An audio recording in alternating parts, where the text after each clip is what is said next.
हरिर्नामैव केवलम कलौ नस्तेव गतिरन्यथा।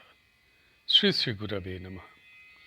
प्रेम भक्ति प्रदातारं आनन्दनन्दवर्धनं स्वर्णमयीसुतं वन्दे जोगमाया मनोहरं। विजयवल्लभां देवीं विजयानन्दवर्धिनीं सदानन्दमयीं शान्तिं जोगमायां नमाम्यहम्। श्री पुरुषोत्तम लीला ग्रंथ से पाठ। लीला दर्शन 33 15 बैसाख 1358 साल। गोसाई जी बोले, चंदन काठ के पास खड़े होकर जगन्नाथ देव के दर्शन मत करो। उस दिन क्षेत्रपाल लोकनाथ महादेव तुम्हें जिस सीढ़ी पर खड़ा कर गए थे, तुम वहीं से दर्शन करो। तुम उनका आदेश ठीक से समझ न सकी, इसी कारण तुम्हारे शरीर को कष्ट भोगना पड़ा। मैं बोली, मैं कैसे समझ पाती? आपने तो मुझे चंदन काठ के पास खड़े होकर दर्शन करने को कहा था। उसके पश्चात उन वृद्ध ब्राह्मण को जो मुझे सीढ़ी पर खड़ा कर गए थे, मैं तो पहचान न सकी। गोसाई जी बोले, हाँ माँ, तुम जगन्नाथ देव को देखते देखते तन्मय हो गई थी। तब मैंने कहा, आपने मुझे मना क्यों नहीं किया? यह सुनकर गोसाई जी हंसने लगे और बोले, माँ, दूर से ही दर्शन करो, तुम्हें कोई असुविधा नहीं होगी। मैंने गोसाई जी से पूछा, उस दिन आसन पर बैठकर मैंने सुना, सत्य का प्रचार करो, इसका क्या अर्थ है मैं समझ न सकी। तब गोसाई जी बोले, माँ, महर्षियों में बातचीत हो रही थी। उस समय श्रीमन महाप्रभु ने यह बात कही थी, तुम सौभाग्यवती हो जो जागृत अवस्था में ही उनकी वाणी सुन सकी। मैं बोली, यह बातचीत कहाँ पर हो रही थी? गोसाई जी तब बोले, माँ, सत्यलोक में यह बात हो रही थी। मैं फिर पूछी, तो मैं उस बात को यहाँ बैठकर कैसे सुन सकी? तब गोसाई जी बोले, माँ, महात्मा यदि चाहे तो इस स्थूल देह के कारण जो दुरत्व है उसे समाप्त कर सकते हैं। माँ, आज के बाद तुम उनकी सारी कथा वार्ता श्रवण कर सकोगी। उस बातचीत को सुनकर तुम्हारे आगे कई आश्चर्यजनक बातें प्रकट होगी।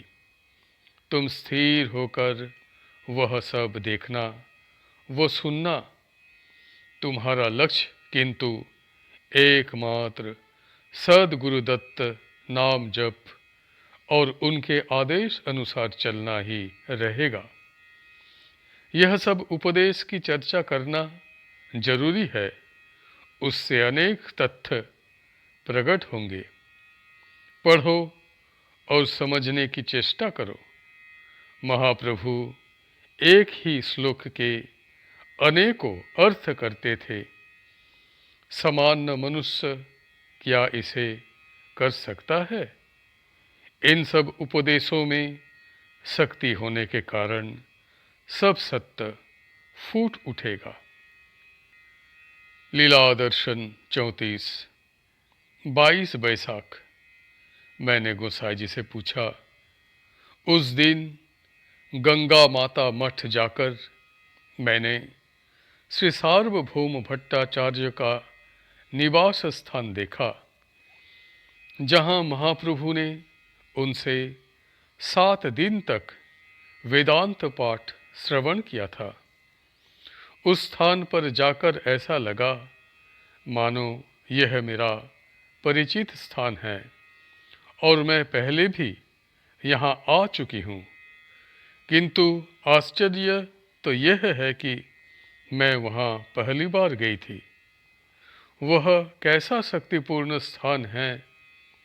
वहाँ जाते ही मेरा नाम जप स्वतः तीव्र गति से स्रोत के समान चलने लगा। करीब 2 घंटे बाद मैं स्थिर हो सकी। गोसाई जी तब बोले, हाँ माँ, तुम्हें हठात अपने पूर्व जन्म की स्मृति हो आई। इस स्थान पर महाप्रभु की शक्ति यथावत वर्तमान है। इसी कारण जो कोई भी वहाँ जाकर ठीक तरह से नाम जप करेगा, उसकी गुरु शक्ति जग उठेगी। तुम बहुत सावधान रहना। कुछ देर बैठकर नाम जप करने से और भी कृपा अनुभव कर सकोगी। इस स्थान की पवित्रता नष्ट नहीं हुई है। जहाँ ज़्यादा शोर शराबा होता है, उस स्थान का महत्व ढक जाता है। तुम एक दिन और वहाँ जाना, बहुत आनंद प्राप्त होगा। मैंने कहा, मेरे परिचित अमुक को बोला है, उसके साथ और एक दिन जाऊंगी। तब गोसाई जी बोले, हाँ जाना, वह भी शक्ति अनुभव कर सकेगी। जब यह वार्तालाप चल रहा था, तब वहाँ श्रीमन महाप्रभु आए। मैंने उन्हें प्रणाम किया। वो बोली, हे प्रभु, उस दिन आपका षड्भुज रूप जो देखा था, क्या आप कृपा करके और एक बार मुझे वह रूप दिखाएंगे? तब महाप्रभु बोले, माँ, तुम तो सब समय मुझे देख पाती हो। सार्वभौम भट्टाचार्य में पांडित्य बहुत ही ज़्यादा था, साथ साथ संकीर्णता भी थी। उन्हें प्रत्यक्ष प्रमाण को छोड़ और कोई बात में विश्वास जमता नहीं था। इसी कारण उन्हें मैंने षड्भुज रूप से दर्शन देकर कृपा की थी। तुम्हारी इच्छा होने से तुम देख सकोगी, किंतु सावधान, बाहर किसी से कुछ न कहना। तुम सदा नाम पकड़ कर रहना, विजातीय संग से बचकर रहना, परंतु अकेले भी नहीं जाना। मैंने अपनी एक और जन के लिए पूछा, क्या वह भी जा सकती है? महाप्रभु तब बोले, हाँ, जाने से उसका भी उपकार होगा। वह शक्ति अनुभव कर सकेगी, दर्शन भी प्राप्त होंगे। उचित समय आने पर उसे सब कुछ लाभ होगा, परंतु धैर्य धारण करते रहने को कहना। मैंने पूछा, श्रीमद् भागवत में राधा जी के नाम का कहीं उल्लेख क्यों नहीं है? तब महाप्रभु बोले, यह तो तुम्हें ज्ञात है कि श्री नारद जी ने व्यास देव को श्रीमद् भागवत रचना करने को कहा था। उसी समय उन्होंने व्यास देव को श्री राधा नाम की दीक्षा दी थी। कारण श्री राधा जी की शक्ति के बिना किसी में भी ब्रजलीला वर्णन करने का सामर्थ्य नहीं है। इसीलिए व्यास जी ने श्री राधा को अपनी इष्ट देवी होने के कारण उनका श्रीमद् भागवत में कहीं उल्लेख नहीं किया, सिर्फ प्रधाना गोपी कहकर उल्लेख किया है।